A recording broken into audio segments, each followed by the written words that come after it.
Thank you, Mr. Chairman. I think it's great that you're holding this hearing to examine the proposed changes to the liability limits established under the Oil Pollution Act.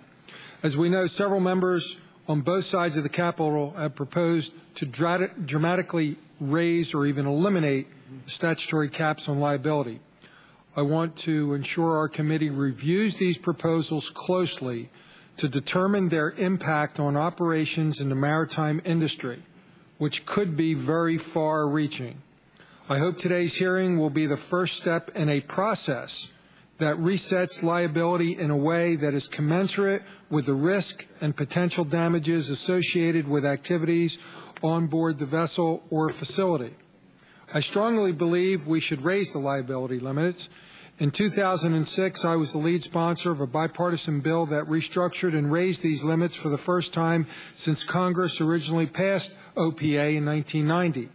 We were forced to do this because 3 successive administrations failed to follow the law's requirement to periodically adjust the limits according to inflation. While they have finally done that for vessels, the current administration has still not done so for offshore facilities. If the administration had followed the law and adjusted limits for offshore facilities like the Deepwater Horizon, the cap on damages for this incident would be more than $50 million higher than the current $75 million cap.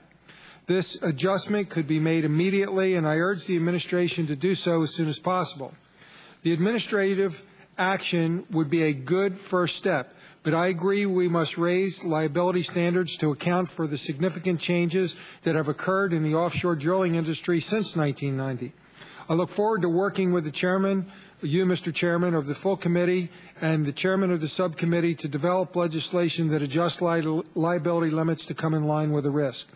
However, as we undertake this process, we must not fall into the trap of treating all vessels and facilities in the same manner.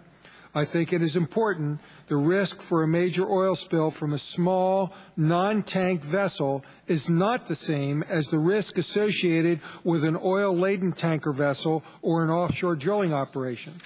The current spill in the Gulf of Mexico has presented the federal government with a new set of challenges not foreseen during the development of OPA. I hope our witnesses would share their suggestions on new or amended authorities necessary to respond to the current and future spills. And I want to thank all the witnesses for participating in the hearing and look forward to working with them and members of the committee as we move forward on this legislation to protect our waters. Thank you, Mr. Chairman. Thank you.